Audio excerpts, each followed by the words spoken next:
Hello everyone, welcome to Break Time Classes. इस video में पाषाण काल वाला चैप्टर कंप्लीट कवर करेंगे सभी फैक्ट के साथ। और ये आरओ के एग्जाम के लिए तो इम्पोर्टेंट है ही, जो एग्जाम अभी 3 महीने के अंदर होने वाला है। इसके अलावा ये यूपी पीसीएस के एग्जाम के लिए भी इम्पोर्टेंट होगा। सभी फैक्ट इसमें ऐड कर लिए गए हैं, जितने भी आपके पास बुक्स वगैरह होंगी, जैसे घटना चक्र हो गई, एस के पांडे की बुक हो गई, और या फिर जो दृष्टि वाली बुक है, जितने उसमें फैक्ट हैं वो सब एक जगह पर यहाँ पर लिखे हुए मिल जाएंगे आपको। तो चलिए शुरू करते हैं। और ये जो नोट्स वगैरह हैं या फिर जो भी टेस्ट वगैरह हैं आरओ के लिए, वो सब ज्वाइन करने के लिए ग्रुप जो चल रहा है उसको अगर आप ज्वाइन करना चाहें तो कर सकते हैं। उसके लिए इस नंबर पे व्हाट्सएप कर दीजिए आरओ ग्रुप डिटेल्स, तो आपको एक डिटेल भेजी जाएगी, उसको आप प्रॉपरली पढ़कर ग्रुप को ज्वाइन कर सकते हैं। उसी में सभी नोट्स मिल जाएंगे सब्जेक्ट वाइज, या फिर जो PYQ वगैरह हैं वो भी आपको उसी में मिल जाएगा। जो टेस्ट हैं उसकी डिटेल आंसर की के साथ पूरा टेस्ट वगैरह क्विज हैं वो सब आपको यहीं पर मिल जाएंगे इसी ग्रुप में। तो चलिए शुरू करेंगे।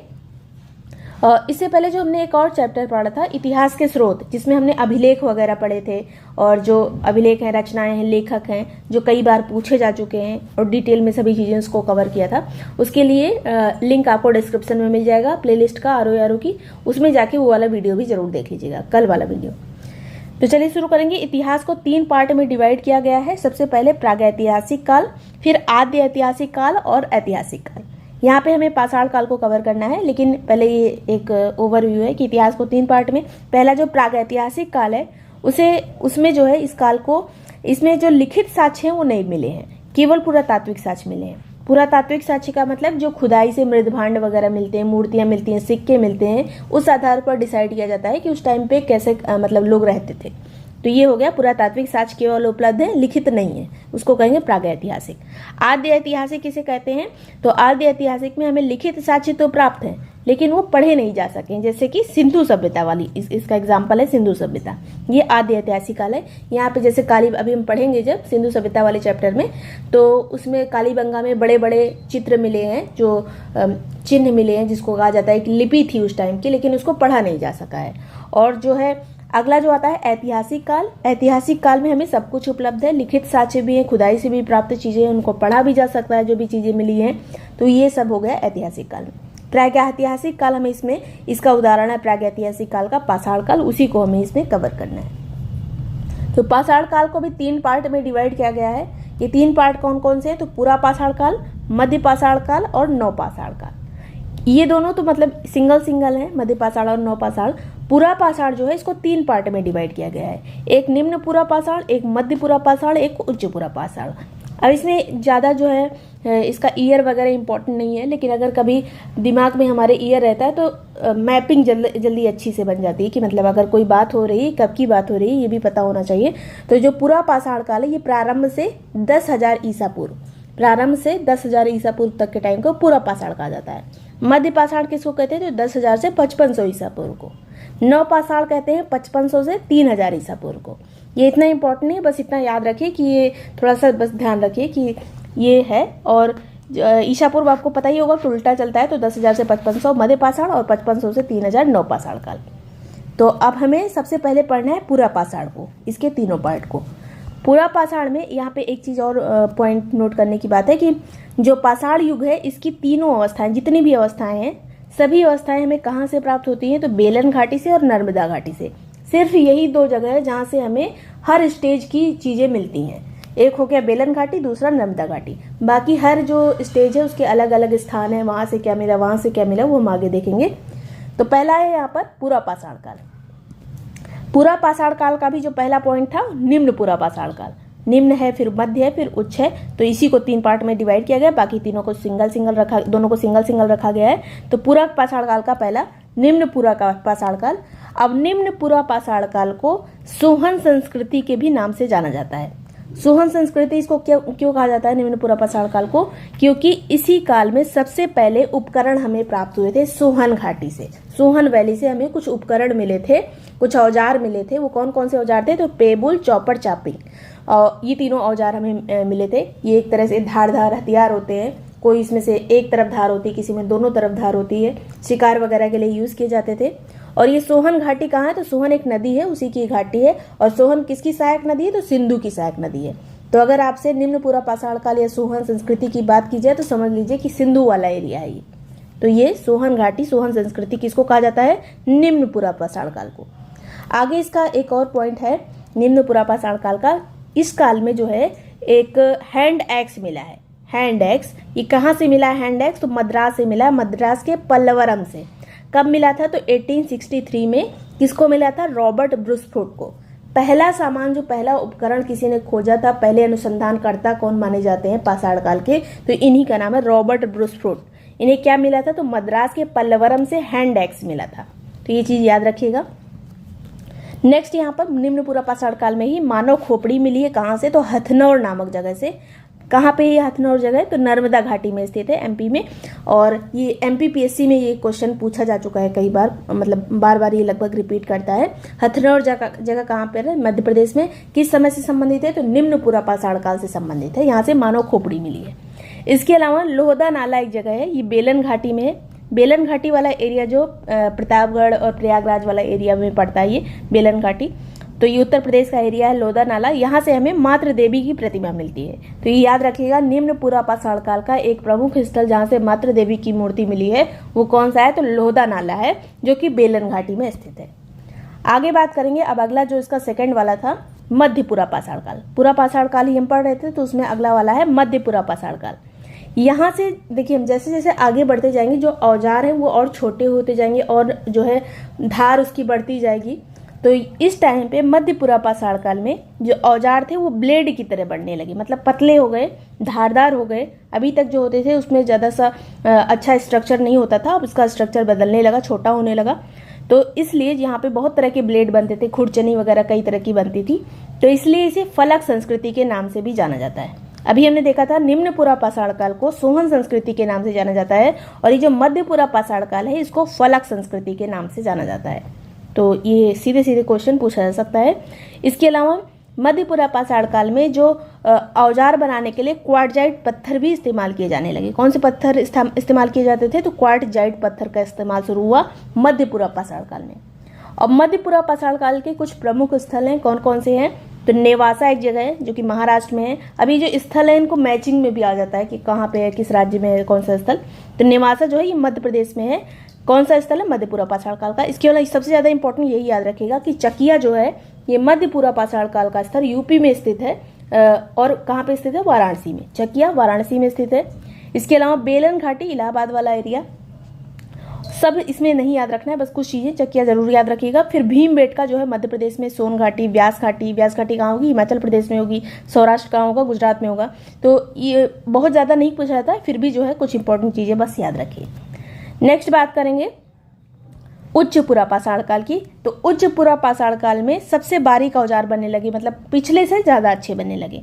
इसके अलावा उच्च पुरापाषाण काल जो लास्ट वाला स्टेज है पुरापाषाण काल का, जो पुरापाषाण काल था उसका लास्ट वाला उच्च पुरापाषाण काल, इसमें जो है सामुदायिक जीवन का विकास होने लगा, परिवार का उदय होने लगा। लोग जो गुफाओं में रहते थे उसकी जगह झोपड़ियां बनाने लगे। लेकिन अभी भी झोपड़ियां कैसी हैं? तो अस्थायी झोपड़ियां हैं। जितनी भी झोपड़ियां बन रही हैं वो अस्थायी हैं। उसके बाद जो है ये लोग जो है उच्च पुरापाषाण काल में ही पशु चर्म को कपड़े के रूप में प्रयोग करने लगे। जो पशुओं के चमड़े होते थे उसको कपड़े के रूप में पहनने लगे, चित्रकारी करने लगे ये लोग। इसके अलावा एक चीज और याद रखिएगा, अभी हम पुरापाषाण काल ही पढ़ रहे हैं, निम्न पढ़ा हमने, मध्य पढ़ा और उच्च पढ़ा। और इसी टाइम पे पाषाण काल के ही टाइम पे, पुरापाषाण काल के ही टाइम पे आग की भी खोज हो गई थी। अब ये तीनों में से कब हुई थी? ये पुरापाषाण काल में ही हुई, लेकिन एग्जैक्ट नहीं कहा जा सकता। ज्यादातर माना जाता है कि उच्च पुरापाषाण काल में ही आग की खोज हुई थी। तो आग की खोज जो है पुरापाषाण काल में हुई। सीधे सीधे यही क्वेश्चन आता है, निम्न मध्य उच्च कुछ भी नहीं आता एग्जाम में।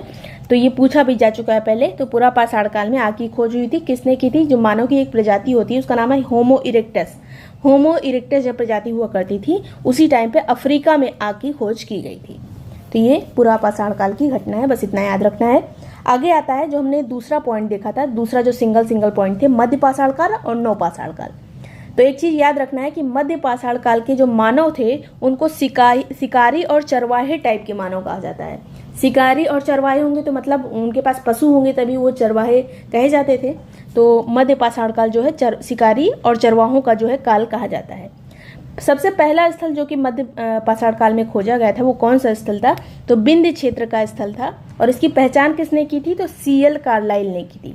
अब इस तरह से भी क्वेश्चन बन सकता है कि सीएल कार्लाइल जो है किस काल से संबंधित है, तो ये मध्य पाषाण काल से संबंधित है। इन्होंने जो है विंध्य क्षेत्र की खुदाई की थी, मतलब वहां से पता लगाया था कि ये जो स्थल है ये मध्य पाषाण काल से संबंधित है। अब मध्य पाषाण काल में जीवन शैली में कई परिवर्तन आए, छोटे छोटे औजार बनने लगे। अब जो अत्यंत छोटे जो औजार बनने लगे मध्य पाषाण काल में उसको माइक्रोलिथ कहा जाता है, माइक्रोलिथ।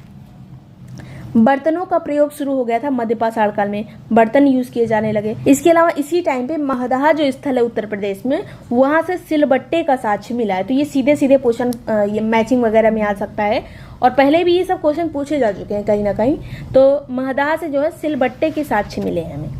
पशुपालन की शुरुआत, सबसे मेन बात मध्य पाषाण काल की यही है कि पशुपालन की शुरुआत हुई थी इसमें। और ये जो पशुपालन की जो शुरुआत हुई थी, साक्ष्य कहाँ पे मिले हैं, तो सिर्फ 2 जगह पशुपालन के साक्ष्य मिलते हैं। एक तो आदमगढ़ जो कि मध्य प्रदेश में है, भी हम आगे देखेंगे, और दूसरा बागोर जो कि राजस्थान में। आदमगढ़ मध्य प्रदेश और बागोर राजस्थान से पशुपालन के साक्ष्य प्राप्त हुए हैं। और पहला जो पशु पाला गया था वो क्या था, तो वो था कुत्ता, पहला पशु कुत्ता था। नेक्स्ट यहाँ पे बात करेंगे मध्य पाषाण काल की। इस टाइम पे चित्रकला भी शुरू हो गई, बर्तन का प्रयोग शुरू हुआ, सिलबट्टे का साक्ष्य मिला, पशुपालन शुरू हुआ, औजार छोटे हो गए मध्य पाषाण काल में, और चित्रकला शुरू हो गई। और ये चित्रकला हमें कहाँ देखने को मिलती है, तो भीमबेटका की गुफाओं में, जो कि रायसेन में स्थित है मध्य प्रदेश में। इसके अलावा आदमगढ़ में भी हमें मध्य प्रदेश में गुफाएं देखने को मिलती हैं। यूपी के प्रतापगढ़ और मिर्जापुर में भी हमें चित्रकला के साक्ष्य प्राप्त हुए मध्य पाषाण काल के। इसके अलावा मध्य पाषाण काल के कुछ प्रमुख स्थल कौन कौन से हैं, ये मध्य पाषाण काल के स्थल हैं। तो यहाँ पे पहला हो गया महदाह और सरायनहार। महदाह और सरायनहार दोनों कहाँ पर है, तो प्रतापगढ़ में स्थित हैं।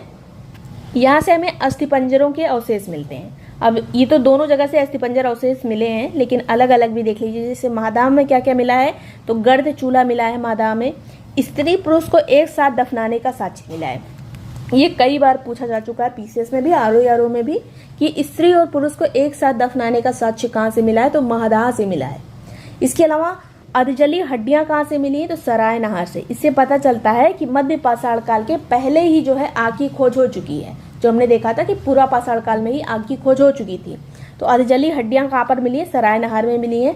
हत्या का प्रमाण भी सरायनहार से मिला है। और ये दोनों स्थल जो कहाँ पर है, तो प्रतापगढ़ वाले एरिया में पड़ते हैं। और यहाँ से एक ही समाधि में 4 कंकाल भी प्राप्त हुए हैं। सरायनहार से हत्या का प्रमाण, इसके अलावा एक ही समाधि में 4 कंकाल के प्रमाण हमें मिलते हैं। नेक्स्ट बात करेंगे चौपानी मांडो। चौपानी मांडो जो इलाहाबाद वाले एरिया में पड़ता है ये। तो चौपानी मांडो से हमें झोपड़ी के साक्ष्य मिले। चौपानी मांडो से झोपड़ी के साक्ष्य बहुत इंपॉर्टेंट है ये, तो पूछा जा सकता है मैचिंग वगैरह में। फिर आगे बात करेंगे, मध्य पाषाण काल की ही बात हो रही है अभी। और इसी टाइम पे जो है सांभर झील जो कि राजस्थान में है, यहाँ से इस टाइम पे जो है वृक्षारोपण का साक्ष्य मिला है। सांभर झील के पास वृक्षारोपण का साक्ष्य मिला है, और ये विश्व का सबसे पुराना वृक्षारोपण का साक्ष्य है, जो कि सांभर झील राजस्थान से मिला है। इसके अलावा लंगनाज जगह कहाँ पर है, गुजरात में। अब ये जो जगह हैं ये पीसीएस के एग्जाम में पहले पूछी जा चुकी हैं कि इन जगहों को, यहाँ पे स्टेट का नाम नहीं लिखा था और कहा गया था कि इसको अरेंज करिए पूर्व से पश्चिम या पश्चिम से पूर्व, ऐसे कुछ लिखा था। तो अगर आपको पता होगा कि ये जगह किस स्टेट में है तो आप उसको आसानी से मैच कर लेंगे, क्योंकि स्टेट सबको पता होता है कि मैप में कहाँ पर है, कौन सा इधर है कौन सा उधर है। तो ये जो जगह है लंगनाज, ये कहाँ पड़ेगी, तो गुजरात में है। फिर वीरभानपुर, ये सभी मध्य पाषाण काल के स्थल हैं। वीरभानपुर ये पश्चिम बंगाल में है। फिर आदमगढ़ कहाँ पर है, मध्य प्रदेश में, जहाँ से पशुपालन के साक्ष्य मिले, हमने ऊपर पढ़ा था। फिर बागोर कहाँ पर है, ये राजस्थान में है। और ये जो है यहाँ से आवास के साक्ष्य मिले और पशुपालन के साक्ष्य मिले हैं। बागोर से 2 ही जगह पशुपालन के साक्ष्य मिले, एक आदमगढ़ एक बागोर। फिर टेरी समूह, ये तमिलनाडु में स्थित है। इसके अलावा मध्य पाषाण काल के अलग अलग स्थल और जगह भी मिले हैं, जैसे आंध्र प्रदेश हो गया, कर्नाटक, महाराष्ट्र, बिहार, केरल, यहाँ से भी साक्ष्य मिले। बस इतना इंपॉर्टेंट नहीं, यहाँ से क्वेश्चन उतने नहीं बनते हैं। तो जितना लिखा यहीं से क्वेश्चन पूछे जाते हैं और कई बार पूछे भी जा चुके हैं। नेक्स्ट यहाँ पे बात करेंगे नवपाषाण काल की। तो अभी जैसे हमने मध्य पाषाण काल देखा था कि उस टाइम पे शिकारी और चरवाहे टाइप के लोग होते थे। नवपाषाण काल में उपभोक्ता तो होते ही हैं, साथ साथ उत्पादक वर्ग भी सामने आ गया, मतलब खाद्य का उत्पादन भी करने लगे। और प्राचीनतम स्थल जो खोजा गया था नवपाषाण काल का, वो मेहरगढ़ खोजा गया था। जो कि कहा जाता है कि 7000 ईसा पूर्व का स्थल है मेहरगढ़। देखिए जो पाषाण काल की अगर हम बात करें तो बहुत सारी चीजें लगातार अभी भी खोज की जाती है, खुदाई की जाती है, अलग अलग चीजें, तो चीजें परिवर्तित भी होने लगती हैं। पहले यही माना जाता था कि मेहरगढ़ सबसे पुराना स्थल है। अभी भी आपके एग्जाम में आएगा तो सबसे पुराना स्थल सबसे पहले कौन सा खोजा गया, तो मेहरगढ़ ही लिखेंगे। इसके अलावा कृषि का विकसित रूप सामने आया इसी टाइम पे नवपाषाण काल में ही। अगर विकसित कृषि की बात की जाए तो यही नवपाषाण काल में ही सामने आया था। और पहली फसल कौन सी बोई गई थी, तो जौ बोई गई थी। अब पहले माना जाता था कि मेहरगढ़ में ही सबसे पुराना कृषि का साक्ष्य मिला है, लेकिन पुरानी किताबों में आप देखेंगे तो, नई किताबों में जो है अब माना जाता है कि लहुरा देव जो कि संत कबीर नगर उत्तर प्रदेश में स्थित है, यहाँ से 9000 ईसा पूर्व मतलब 9000 ईसा पूर्व का जो है कृषि साक्ष्य मिला है। तो 9000 ईसा पूर्व और पहले की बात हो गई, 7000 जो है उल्टा चलता है, इसमें 7000 जो है बाद की बात है। तो कहा जाता है कि अब जो है कृषि के प्राचीनतम साक्ष्य हमें लहुरा देव से मिलते हैं, संत कबीर नगर से, क्योंकि यहाँ पर धान की भूसी के साक्ष्य हमें प्राप्त हुए हैं। धान की भूसी कहाँ से मिली है, लहुरा देव से, संत कबीर नगर में, जो कि 9000 ईसा पूर्व की बात है। यहाँ पे ईयर इंपॉर्टेंट है, ये 9000 पूछा जा सकता है आरओ के एग्जाम में, क्योंकि फैक्ट बहुत ज्यादा पूछा जाता है इसमें। तो और ये वाला जो मेहरगढ़ वाला मिला था ये 7000 ईसा पूर्व का था, तो ये 9000 पहले की बात हो गई। तो धान की भूसी पूछा जाए तो लौरा देव। इसके अलावा एक और क्वेश्चन पूछा जाता है कि चावल के साक्ष्य हमें प्राचीनतम साक्ष्य कहाँ से मिले हैं। धान की भूसी आए तो लौरा देव लिखना है, बस एग्जाम में इतना याद रखिएगा। चावल के प्राचीनतम साक्ष्य पूछा जाए तो कोलडीहवा लिखना है। कोलडीहवा इलाहाबाद से जो है हमें धान के साक्ष्य मतलब चावल के साक्ष्य प्राप्त हुए हैं। नेक्स्ट बात करेंगे, स्थायी आवास की शुरुआत भी हो गई नवपाषाण काल में। क्या क्या शुरुआत हुई, कृषि का विकसित रूप सामने आ गया, स्थायी आवास की, अभी तक झोपड़ी बना के रहते थे, अब स्थायी आवास की भी शुरुआत हो गई। बड़े पैमाने पर पशुपालन किए जाने लगा। अभी मध्य पाषाण काल में पशुपालन शुरू हुआ था, लेकिन नवपाषाण काल में आते आते बड़े पैमाने पर पशु पाले जाने लगे। इसके अलावा अभी तक लोगों में जो है साझे की भावना ज्यादा थी, लेकिन नवपाषाण काल में जो है व्यक्तिगत संपत्ति की भावना का विकास हो गया, मतलब अपना पराया करने लगे। फिर उत्पादन वर्ग में पुरुष की भूमिका बढ़ी। जो उत्पादन वर्ग था वो मतलब जो उत्पादन करते थे लोग खेती वगैरह में, पुरुषों की भूमिका बढ़ गई। इसके अलावा लेकिन अगर पूछा जाए कि खेती की शुरुआत पुरुषों ने की थी या महिलाओं में, ये चीज जो है थोड़ा सा ऐसे घुमा के क्वेश्चन जो है यूपी ट्रिपल एससी में जो कहीं पे भी नहीं लिखा रहता वो यूपी ट्रिपल एससी में पूछा जाता है। तो उत्पादक वर्ग कौन था, किसने सबसे पहले खेती की शुरुआत की थी, तो वो महिलाओं ने की थी। लेकिन नवपाषाण काल में जो है उत्पादन वर्ग में पुरुषों की भूमिका धीरे धीरे बढ़ने लगी थी। इसके अलावा ये लोग धार्मिक प्रवृत्ति की बात करें तो मातृ देवी की पूजा करने लगे, प्रकृति की पूजा करने लगे नवपाषाण काल में ही। इसके अलावा पुनर्जन्म में ये लोग विश्वास करते थे, पुनर्जन्म में विश्वास करते थे। अब नवपाषाण काल के प्रमुख स्थल जो है बहुत इंपॉर्टेंट स्थल है, ये पूछा गया है कई बार। तो सबसे पहले तो जम्मू कश्मीर में 2 स्थल मिले हैं, 2 प्रमुख स्थल, जो कि बुर्ज होम है और गुफ कराल है। ये बुर्ज और गुफ कराल आगे भी हम एक वैज्ञानिक देखेंगे, डी टेरा और पीटरसन। डी टेरा और पीटरसन ने बुर्ज होम और गुफ कराल की खोज की थी। यहाँ पे जो सामान वगैरह मिले हैं उन्होंने ये खुदाई करवाई थी, डी टेरा और पीटरसन 1935 में। आगे हम देखेंगे, तो यहाँ पे दोनों को देख लेते हैं। बुर्ज होम से जो है हमें क्या क्या मिला है, तो गर्त आवास मिला है। यहाँ से मानव को कुत्ते के साथ दफन करने के साक्ष्य मिले, कई बार ये पूछा जा चुका है अलग अलग एग्जाम में। इसके अलावा आखेट यानी शिकार के साक्ष्य मिले हैं, मछली शिकार का साक्ष्य मिला है। बुर्ज होम से कुत्ते को दफनाने का साक्ष्य, मनुष्य के साथ मछली का शिकार और गर्त आवास, ये चीज याद रखना है। इसके अलावा गुफ कराल जो है यहाँ से हमें गर्त आवास तो मिला ही है। इसके अलावा सिलबट्टा और हड्डी की सुई मिली है। हड्डी की सुई बहुत बार पूछा जा चुका है, कहाँ से मिली है, तो गुफ कराल जम्मू कश्मीर से मिली है। नेक्स्ट बात करेंगे इनाम गांव, ये भी नवपाषाण काल का स्थल है। यहाँ से हमें मातृ देवी की लघु मूर्ति मिली है, सांड की मृण मूर्ति मतलब मिट्टी की मूर्ति, हाथी दांत के मनके, ये सब कहाँ से मिला है, तो ये इनाम गांव से हमें मिला है। इनाम गांव कहाँ पर है, तो महाराष्ट्र में पड़ता है, भी हम आगे देखेंगे। टेक्कलकोट एक जगह है जो कि कर्नाटक में स्थित है। यहाँ से हमें सोने की बाली मिली है, कर्नाटक से टेक्कलकोट से सोने की बाली मिली है। अब इस तरह से क्वेश्चन जो है घुमा के, ये आपको हर बुक में नहीं मिलेगा लेकिन एग्जाम में पूछा जा सकता है, क्योंकि आरओ में अगर आपने प्रीवियस ईयर देखा होगा, मैंने कराया हुआ 2021 वाला पेपर देखिएगा, जो क्वेश्चन आते हैं बहुत ज्यादा डीप में आते हैं। तो टेक्कलकोट से सोने की बाली मिली, याद रखिएगा। नेवासा से जो है सूती कपड़ों के साक्ष्य मिले। नेवासा जो स्थल है ये भी ये महाराष्ट्र में है। नेवासा स्थल इनाम गांव महाराष्ट्र में है, ये याद रखना है। आगे भी कहीं पे आ जाएगा, ये ब्रैकेट में लिखा होगा महाराष्ट्र। तो ये सूती कपड़े के साक्ष्य नेवासा से मिले हैं। अतरंजी खेड़ा जो कि एटा में, वर्तमान में ये एटा में पड़ता है, तो अतरंजी खेड़ा से कपड़े की छपाई का अवशेष मिला है। सूती कपड़े के साक्ष्य नेवासा से नवपाषाण काल के, और अतरंजी खेड़ा से कपड़े की छपाई का अवशेष मिला है। नेक्स्ट बात करेंगे नवपाषाण काल के और जो प्रमुख स्थल हैं, जैसे सोन घाटी है मध्य प्रदेश में पड़ती है, बेलन घाटी है उत्तर प्रदेश की, रेणुगुंटा है आंध्र प्रदेश का, चिरांद है बिहार का, इसके अलावा मास्की, पिकलीहल, ब्रह्मगिरी, ये सब कर्नाटक के क्षेत्र हैं। अब धीरे सीधे सीधे ये तीनों क्षेत्र जो हैं ये बहुत इंपॉर्टेंट है। ये तीनों क्षेत्र पूछे जा सकते हैं किस राज्य में स्थित हैं। मास्की, पिकलीहल और ब्रह्मगिरी ये कर्नाटक के क्षेत्र हैं। चिरांद से नवपाषाण काल के साक्ष्य मिले। चिरांद कहाँ है? बिहार में है। रेणुगुंटा कहाँ है? तो आंध्र प्रदेश में है। नेक्स्ट एक पय्यमपल्ली है। पय्यमपल्ली कहाँ पर है? तमिलनाडु में। ये सभी नवपाषाण काल के स्थल हैं। आगे बात करेंगे कुछ अन्य प्रमुख तथ्य जो एग्जाम में पूछे जा चुके हैं। तो ये पंचोह एक जगह है। पंचोह जो है बिंद क्षेत्र में पड़ता है। पंचोह, यहाँ से हमें नवपाषाण काल के भी साक्ष्य मिलते हैं, ताम्रपाषाण काल के भी साक्ष्य मिलते हैं और लौह युग के भी साक्ष्य मिलते हैं। तो ये ताम्रपाषाण में मतलब पत्थर भी यूज किया जा रहा है, तांबा भी। लौह युग जो बाद में आ गया था, लौह युग पहले लोहा यूज नहीं किया जाता था पाषाण काल में, बाद में लोहा यूज किया जाने लगा। नेक्स्ट बात करेंगे भीम बेटका की खोज किसने कराई थी, ये पूछा जा चुका है। तो वड़क्कर महोदय, वड़क्कर एक व्यक्ति थे जिन्होंने रायसेन मध्य प्रदेश में पड़ता है ये भीम बेटका, तो उसकी खोज की थी। फिर पाषाणकालीन अनुसंधान की शुरुआत किसने की थी, जो हमने सबसे पहले पढ़ा था कि जो पूरा निम्न पुरापाषाण काल में जो है हैंड एक्स खोजी थी पल्लवरम मद्रास से, किसने खोजी थी, तो ये रॉबर्ट ब्रूसफ्रूट ने खोजी थी। तो इन्हीं को कहा जाता है कि पाषाणकालीन अनुसंधान की शुरुआत इन्होंने ही की थी। कुछ अन्य प्रमुख अनुसंधानकर्ता पूछा जा सकता है निम्न में से कौन जो है पाषाण काल के अनुसंधान से संबंधित है। तो इसमें एल कैम्ब्रिज आ जाएंगे, डी टेरा और पीटरसन, जिन्होंने 1935 में जो हमने देखा था अभी गुफकराल और बुर्जहोम जो कश्मीर में क्षेत्र थे उसकी खोज की थी डी टेरा और पीटरसन ने। तो ये भी अनुसंधान करता ही है। आगे जो है अब पूछा जा सकता है कि ताम्र पाषाणकालीन कौन कौन सी संस्कृति हुआ करती थी, जिसमें पत्थर भी यूज होता था, तांबा भी यूज होता था। इसको चालकोलिथिक कहा जाता है पीरियड। तो इसमें एक थी संस्कृति जिसका नाम था आहार संस्कृति। इसको बनास संस्कृति भी कहा जाता है, आहार संस्कृति भी कहा जाता है। लगभग 2100 से 1500 ईसा पूर्व का ये टाइम है। और ये टाइम पीरियड इतना इंपॉर्टेंट नहीं है, बस ये याद रखिएगा जो आहार, इसमें आहार संस्कृति, इसमें कौन कौन से क्षेत्र आते हैं। तो इसमें आहार क्षेत्र एक आता है, ये सभी क्षेत्र जो है राजस्थान से संबंधित हैं। आहार क्षेत्र आता है, बालाथल क्षेत्र आता है, गिलुंद क्षेत्र आता है। आहार, बालाथल और गिलुंद, इसका केंद्र जो था गिलुंद ही था। तो ये राजस्थान वाले क्षेत्र आहार संस्कृति के नाम से जाने जाते हैं।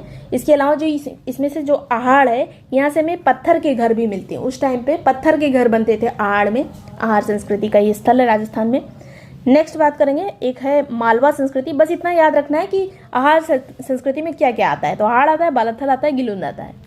मालवा संस्कृति में क्या आता है, तो कायथा और एरण आता है, नागदा टोली और नवदा टोली और नागदा। कायथा, एरण, नागदा और नवदा टोली ये मालवा संस्कृति से संबंधित क्षेत्र हैं। अब इसी में एक पूछ रहता है कि कायथा संस्कृति किसको कहा जाता है। कायथा संस्कृति मध्य प्रदेश में विकसित हुई थी और कायथा संस्कृति के अंतर्गत सिर्फ कायथा और एरण आते हैं। सिर्फ कायथा संस्कृति पूछा जाए तो यही दोनों स्थल आएंगे, लेकिन मालवा संस्कृति कह दिया जाए तो ये चारों स्थल आ जाएंगे। इसके अलावा मालवा संस्कृति में स्टेटाइट और कार्नेलियन के कीमती हार बनने लगे। जो कीमती जो पत्थरों के हार बनते थे इस टाइम पे मालवा संस्कृति के टाइम पे ही बनते थे। फिर एक आती है जोरवे संस्कृति। यहाँ से भी क्वेश्चन पूछे जाते हैं। जोरवे संस्कृति जो है महाराष्ट्र से संबंधित है, दक्षिण भारत की संस्कृति है और इसके जो प्रमुख स्थल हैं वो है दायमाबाद, इनाम गांव और नेवासा। ये महाराष्ट्र से संबंधित ही जगह हैं, दायमाबाद, इनाम गांव और नेवासा जोरवे संस्कृति के ये स्थल हैं। और जो दायमाबाद है यहाँ से कांसे की वस्तुएं मिली हैं। इसके अलावा जो इनाम गांव था ये जोरवे संस्कृति का एक मुख्य केंद्र हुआ करता था इनाम गांव, और ये जो थी बहुत बड़ी बस्ती थी जो कि किलाबंद भी थी और खाई से घिरी हुई थी। तो ये स्टेटमेंट में पूछा जाता है कि जो इनाम गांव की बस्ती थी वो किले से बंद थी या फिर खाई से घिरी हुई थी। तो इसमें सही गलत जो है केवल एक सही है, एक दोनों सही है। इस तरह से क्वेश्चन पूछे जाते हैं आरओ में भी, पीसीएस में भी। तो ये याद रखिएगा। अब पाषाण काल से आपको यहीं से क्वेश्चन मिलेंगे, जो भी बुक वगैरह आप उठाएंगे। आप अगर क्वेश्चन भी सॉल्व करना चाहें तो यहाँ से कहीं से भी आप कर सकते हैं। वैसे टेस्ट वगैरह सब कुछ दिया जाता है। अगर आप ग्रुप भी ज्वाइन करना चाहें तो जो नंबर दिया है इस पर व्हाट्सएप करके ग्रुप की डिटेल्स लेकर उसको प्रॉपरली पढ़कर ग्रुप को ज्वाइन कर सकते हैं। और ये वीडियो कैसा लगा तो कमेंट सेक्शन में जरूर बताइएगा, और पसंद आया हो तो लाइक और सब्सक्राइब कर लीजिएगा। Thank you so much for watching Break Time classes.